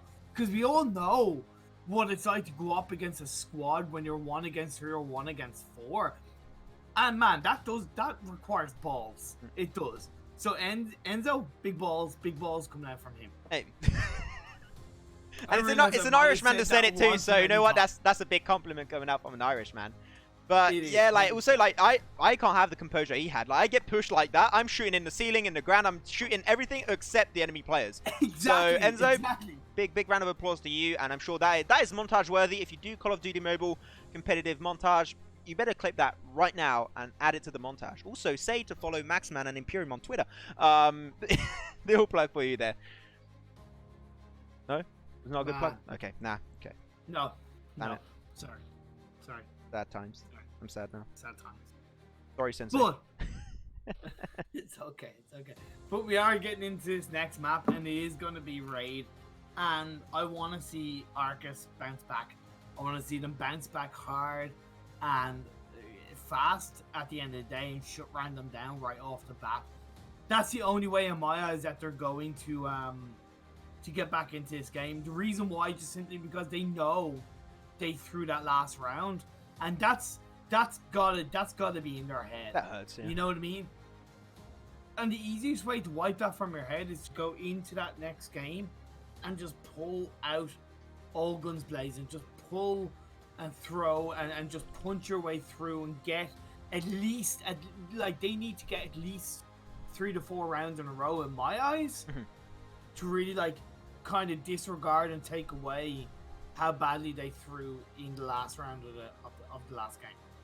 Yeah, you know, throws, unfortunately, it happens in any game. LEC, like, you know, Dota, the MTI, everything like that. It does happen every once in a while. So the thing is, when it does happen, you got to keep your mind clear, your thoughts clear, and just come back into the next game as a new team, as a new man, and hopefully just make a comeback so they can make it. After the thing is, Imperium, that matchup was so close most of the time until the late game, where you saw that Arcus was starting to slowly, lose their footing.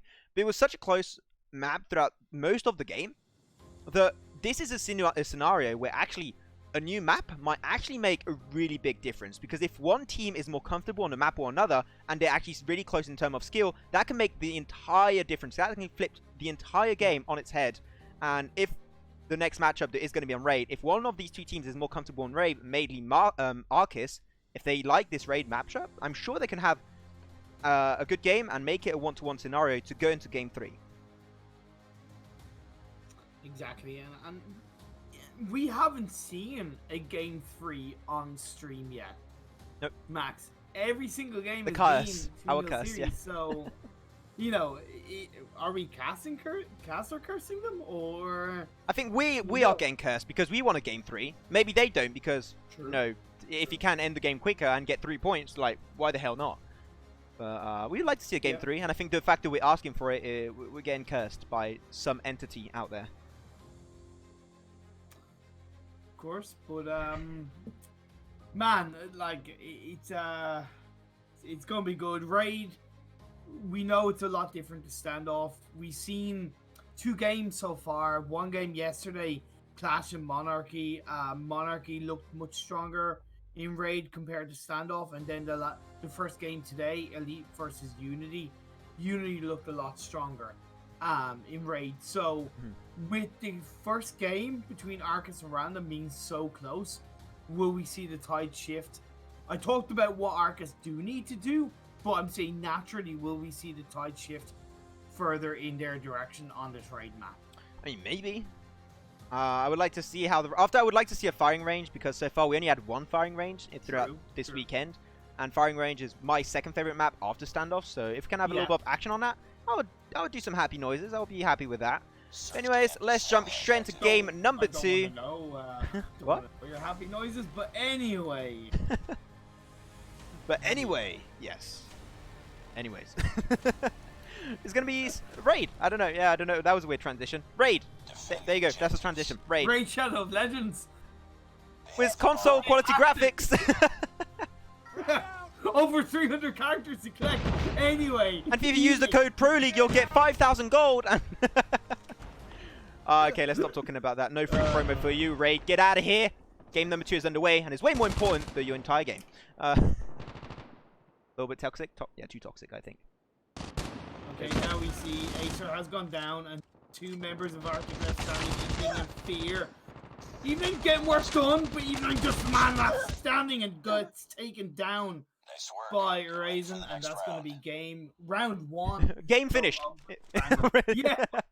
1 point. BO 1? But there you go. That was a good way to start it off, get a little bit of a confidence boost. And this is a map where like the attacking side and defending side is a lot more even. And I'd like to see the strat of like pushing through mid, as we saw earlier. But it seemed like that they're going to commit on the B push once again, which I'm maybe not too happy about. Well, it could work out this time. Evening is getting some great work done up in the high ground of this map near the mid area. Got 2 kills for his side already in this round, giving them a higher advantage to plant the bomb in the B side, defend the position, and get the first round in this game for themselves. Oh, nice straight coming out from Profit, able to dodge the bullets like in Matrix. And he will keep himself alive, though. 1v4, maybe not alive for too long, as the bomb has been planted. 30 seconds to get 4 kills and a defuse seems extremely improbable, but, you know, if it happens, it would be montage-worthy. I'm going to try and come from Spiral. Find OB, but OB really consistent on those shots since earlier. And he's going to end this round and make it 1-1. Yep. Good shot coming out from OB with that sniper. Long distance. Profa had nothing he could do in that moment. As it's 1 round apiece. Raid continuing to be even for these 2 teams. And I absolutely love it, Max. I don't love, though. They're pushing on B again. Not going through the mid area, which would make it a lot easier. Otherwise, it's really predictable. Though OB finds the head of Enzo. Arcus, you're going to have to maybe shift this one a little bit as 2 kills go in their favor once again. But Arcus are able to get himself on point, surprisingly enough. and pins down that trophy system, keep that utility popping, and they're going to go for the bomb plant right now. Random might be losing this one 2-1 in the early game. And yeah, Arcus, their playstyle must revolve around that B bomb site 100%, because each game, each round, they've gone for that B side bomb plant, and this game it seems to be working out. I just think there's a better way to execute it, but you know, if it works, I can't argue with results. Get a nice shot for Magnifier, gets the head, but yeah, they're all located on him. He has nothing to hide behind, and he's going to be shut down. 2-1 for Arcus, and this might be the redemption. This might be the comeback for the BO3 series. It's a redemption they need. Yeah, okay. It's early days still in this game, but I said that from a mentality point of view, they need to take at least a 3-round lead against Random in this game to kind of redeem themselves. Never mind winning the actual game to take it to a third game. They need, from a mentality point of view, to take that strong lead. Oh, OB gets a nice shot through the window onto Enzo. Now you're going to try and keep on pushing. Does miss the shot. Can't fight back, unfortunately. Nice pushback from Magnifier in the window. The bomb is in their favor, and they're going to go for the plant right now, which is going to be making it a little bit easier. But though the mid has been overtaken by the squad of Random, OB and Evening, how are they going to play around this one? As Evening leaves the scene completely, leaving now OB alone on the B bomb site, and he has the bomb. So Evening not too sure why he split away from his ally, and he's going to get shot one-on-one. Profan Magnifier able to find the frags at the same time. That makes it an even 2-on-2. Not too sure how they wanted to end that that round. I'm a little bit unsure what the plan was for Arcus. They should have shifted to the A side. It would have been much easier for them to have planted that bomb and defend that position a lot easier. But I still want to point out Evening is definitely the man who's the strongest for Arcus so far in this map, in this game. Let's see what he can do. Magnifier had to push back through mid. Unfortunately, can't hold this one head on. Tried to kill one of his mates there for a few seconds, saw him, and just got a little bit scared. You know, it happens to me too. Happens to the best of us. Profit took a little bit of tap damage, trying to defend the area around bank. Spiral stairs also going to get pushed. We're going for the A side.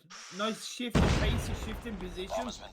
And of course, the full squad up gives them a higher chance to defend the bomb site. Away, 2, 3, 4 members down for Random. Just Acer left standing. Acer goes down. And a round going over in favor of Arcus. It does seem like, at least, the Arcus are a lot more comfortable on this map. That, I don't know, this might, once again, it's early days, still early in the second matchup, but compared to when they were playing on standoff, it seemed like they play it so well and rotate so efficiently, except that round like 2 rounds ago where it was a little bit weird, but other than that, they seem a lot more confident. I agree. They seem to know a lot more of this map compared to standoff, whereas Random, they seem to know standoff a lot better than Raid, or at least look more comfortable. So we're seeing this trade coming out between these two teams in these two different maps. As Fear does have the bomb. It's a 3 against 4. They're going to look to plant it on the B site. Trazen is able to take down Ryu. That's 2v3. Last one. Man, Arcus falling to dust right now. They got Thanos snapped and they're going to be deleted off the surface of the earth. Easy to fuse. Yeah, a little bit, man. They got themselves on the bomb site. They got the bomb almost planted, and I don't know what happened exactly, but they all just got shut down in their respective fights. And that's going to be an easy point. Yeah. I think we caster cursed them because we were like, yeah, they look so much more comfortable on Raid. Yeah, easy. When you say they start to do good, they start doing bad. And when you say they're doing bad, they start doing good. I think even yesterday, that's what happened. Like game 2, they would do so well after they did bad, and after they did good, they would do bad on the second game. So is that our fault? I feel bad. So why you make us look bad, man? Why you make us look bad? But Fear going down. Evening, Ryu shift. No BE up for Arcus. Ryu goes down. Ryu gets wall banged. Profit gonna be trying to push on A long, but just not gonna quite work out for him. Acer gonna go from the backside, try and find a push on staircase through mid. That'll be a great one, but Trazen is gonna try and defend the A, but he's gonna get surrounded on spiral stairs. Definitely gonna be a little bit hard to get sandwiched up by the team of Arcus, and they get himself another one. 1v2, but Magnifier, woo, get himself a triple in that skirmish. Boom. Magnifier on fire once again. He's got 7 kills for his team so far, but Profa has also got 7. Then when you look over on the side of Arcus, OBE getting 9 kills for evening. I just showed the score a little bit, checking out the kills. Look at that, 7 kills, 9 kills over to Obi actually on the sniper. He's been doing actually a really good game so far. He really has. He really has. Let's go over to C. Obi, the bomb has been dropped unfortunately by Ryu. So that's going to be now Obi's problem. He's going to have to take that one for himself. Trying to peek a little bit through lower van, but can't quite find a peek just yet. Evening, Shift, and Obi alone. They are going to still commit on that B bomb push because nobody's really there to defend it just yet. But Trazen is finally repositioned. He's able to put himself on top of it and deny any kind of bomb plant for the time being. But though, you can see that Shift is straight behind the sniper tower and he's going to get a shot from the backside. Trazen, how he's going to play around this one? Seems like Shift is not ready to take it head on just yet. Shift, don't be too far out in the open, mate. Not with He's your running so MSMC. fast. You want to try and corner these players on the side around them and pick them off one by one. You do not want to expose yourself too much. OBE, he's the one with the sniper. He's the one that can be picking people off from long range and you'll be up front. OBE does have the bomb. Time's ticking, 17 seconds left. Frag! Can they get it on their side? Oh, he's dead. Shift through the window. Gets taken out by Prophet. Oh, they go for the shot, man. That was last second. He was almost about to die to the hands of Trazen. Nice rotation. A little bit late, though, unfortunately, for the side of Random. But at the end of the day, if you can get the frags and get the defuse, that's all you need. And they get it with 30 seconds on the clock. And that's going to be Random with 5 going over to them for Random. Halfway there. Get ready for the next round. Halfway there. And we are getting close to where we'll decide switch up as well. Maxman and we're going to see Random are going to be on the attacking side. How they deal with that. We saw in standoff, they looked a lot more confident when it came down to attacking the bomb site rather than defending it. So will we see something similar on the trade map? Might be coming out soon eventually. But what we're seeing in the big difference right now, this is, I think, the first or second round where they're actually pushing onto A-Long, which I think is a definitely needed shift because they've been struggling a lot more. I think there's also because Random has been able to find a counter playstyle to stop these big pushes from happening so quickly. Though, Trazen able to regen just in time and get behind the block. And he can defend A bomb site for a little bit longer. And he's just holding it so tightly. Look at Enzo once again with the backside push with the MSMC, finding himself a double onto the team of Arcus. And that's going to be an extra round for them. 6-3, now double the score of Arcus. And they are running away with a pretty decent advantage. We are switching sides. It's not just that, Maxman, but at one point, Arcus were 3-1 up. They've now lost the last 5 rounds in a row. That doesn't look good for them, mentality-wise. You know, they kept the same strat, I think. Yeah, they came to the same strat and didn't shift it, and now they're going to go for the aggressiveness. First bomb plant round over to Random, and they're going to go instantly for an easy push, and it's been working out fine there on the backside. Ooh, I'm seeing, I think it's... oh no, wait, is it? No, Shift just going for the A-long push. Just get himself on one member. The spray on the MSMC is not going to connect, and there you go. That's going to be another one in favor of the one and only Team Random. 7-3, only 3 rounds away from their victory and taking it 2-0. And no, this early on, when Arcus only has 1 point, losing a game 2-0 and giving 3 points over to Random. Yeah. For the first weekend, that is definitely not what you want. And it seems like Arcus are trying to run out of steam in this game. You know, they started off a little bit stronger. They got 2-point lead. Even game 1, yeah, that was the same. Now it's kind of fallen apart. And can they bring it back to Random? They're looking strong, but they also show signs of weakness at times. Yep, that's it. It's like they get really tired. I get the impression really quickly. Like they start off really well, and then it just like falls off really quickly. And there you go. Profit will end up that round 8-3, and I just don't see this one happening. It's just that one is just Random. Seems like the better team. I honestly don't. I don't see Arcus coming back. Not at all. I mean, the thing is, me and Imperium have been casting for really long, like for two and a half years now, together as a duo. And I think the one thing we say the most when we're casting, consistency is the name of the game. And it will always be rewarding on the long run. And here you go, they're going to go for an extra push. Aso and Profit get himself 2 frags, going to try and go for the instant bomb plant. They do get it. OB will get shut down and pushed away. Evening in mid, Ryu is going to go for the A long side back push. not quite able to find Enzo, unfortunately, and he will get pushed from the counter side of Bank. And yeah, it's just falling off completely. Yeah, 3 good rounds for Arcus. They were pretty dominant, but now it's just not connecting anymore. It's just falling off the surface of the earth. Yeah, it's crazy how much of a momentum Random have in this game.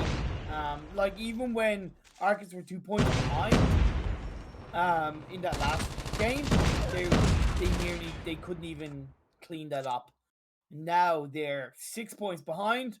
Game, set, match point in the favor of Random, but Arcus do have that man advantage in this round. Oh, shift in for the backside flank. Nice. The shot has not been connecting for Enzo, but he's not quite able to find the finishing blow. Oh, he does get the headshot at the end as he was getting prone down. Nicely done for them. The bomb has been dropped. Is this the chance that they need for Arcus? There is a 2v1. Profit is going to be on his own with a Type 25. And he's going to take this on slow. He wants to get a little bit of time to reposition, put his thoughts back together. That allows, though, unfortunately, Obi and Shift to regen back up to full health. But that's fine. That's fine. Obi taking down Profit, and a point goes over in the favor of Arcus. Have we spoken too soon, Maxman? Have we disregarded Arcus's fight in the world of gaming against Random? Or will we see once again the point going over and the game set match Random? What will happen? Arcus, their backs are against the wall. Oh no, the nade. All the punches. Don't walk on your own nade. No, what are you doing, Ryu? I saw the nade. I was like, no, dude, get away right now from Bank. But he stayed there. And it did not work out for them. But yeah, Arcus down to now only 2 members. Evening and Shift remaining. They have to do the 2v4. The spray. Can he get the kill? No, he misses. He's only on 1 HP. Ace, no, he gets the frag. And Evening is about to drop. He does indeed drop. And that's going to be the 10th round secured in favor of Team Random. That means that's their 2nd point. And they take it home 2-0. 3 points in their pocket. That means 4 point total for them. And you know what? What a good way to end the weekend for Team Random. But Arcus might be having a little bit of a hard time waking up for school tomorrow. Like, honestly, Arcus, you know, look, really, you guys didn't play badly. You didn't look super weak. There wasn't anything that, like, in my eyes, that, like, stood out in a super heavy way that I'd seen in other teams. It was more the fact that they just ran out of steam, whether mental, physical, whatever you want to call it, that just stopped them from pushing Random that little bit for a little bit more heavily. And yeah, Random, you talked about it, they stayed consistent, they stayed strong, and they were just rinse and repeat while shifting things up here or there. Yeah, oh, Prophet, 16 kills himself, being the MVP. You know what, deserved, even though, like, Prophet is not someone, like, we saw, like, dominantly compared to, like, for example, Manifier. There was, like, and Enzo, they were, like, just so consistently present on the map. But Prophet, you know what, being the silent killer of this game and securing himself the MVP with 16 kills total, which, over the course of, like, the last few rounds is pretty insane for him. So, congratulations to Prophet, really deserved MVP.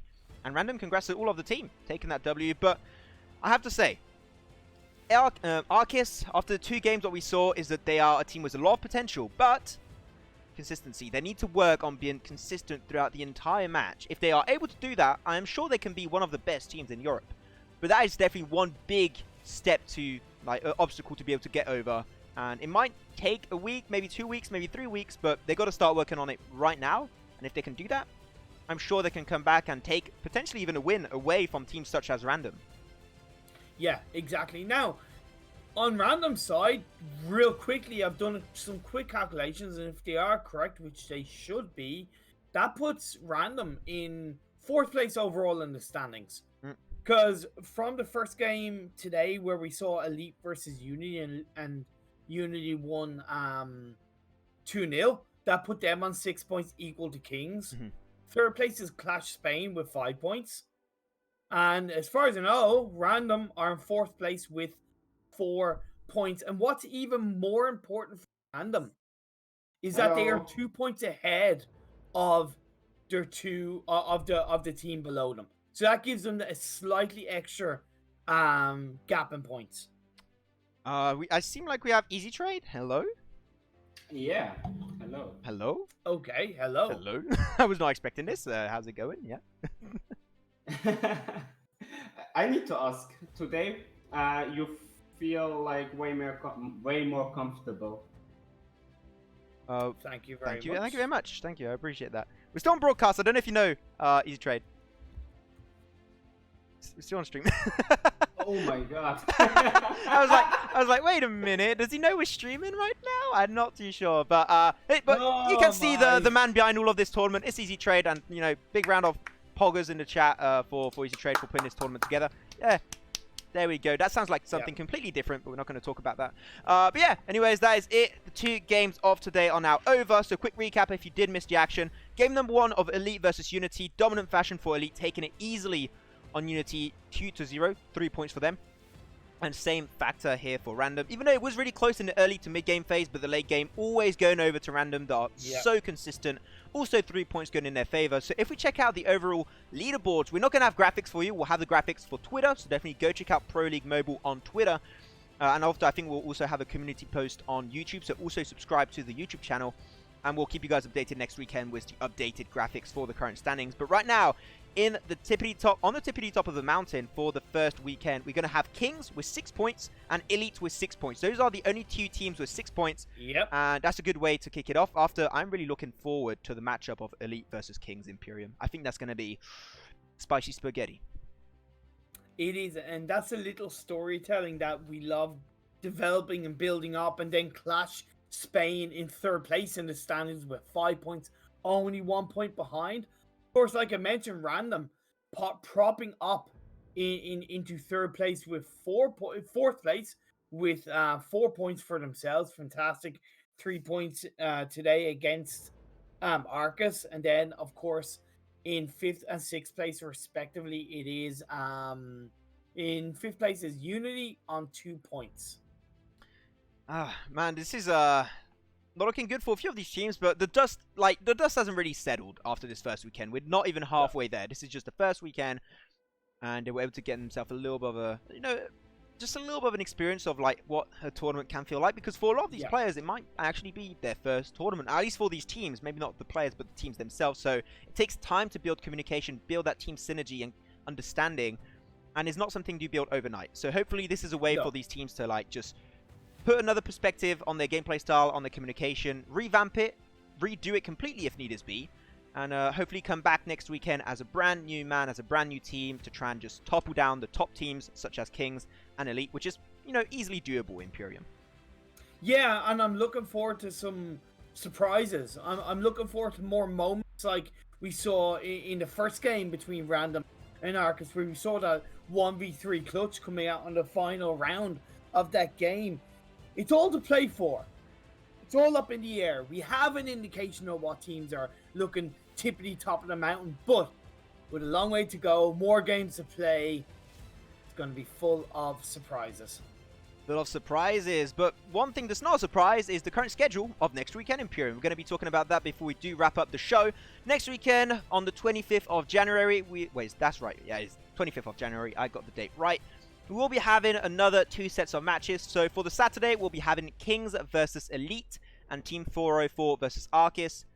So we're going to have Kings versus Elite. The match I was talking about earlier is going to be straight away next Saturday. So you definitely do not want to miss that matchup. That will be at 8 p.m. CET or 7 p.m. GMT. And then on the Sunday, on the live show, once again, it will be Random versus Monarchy and Clash versus Unity. So hopefully Unity will be able to prepare a little bit for their matchup versus Clash, because that is going to be really hard on Unity, I do believe. So hopefully they'll be working out for them. But yeah, Imperium, I don't know if you have anything to add. If not, we'll just be closing this session.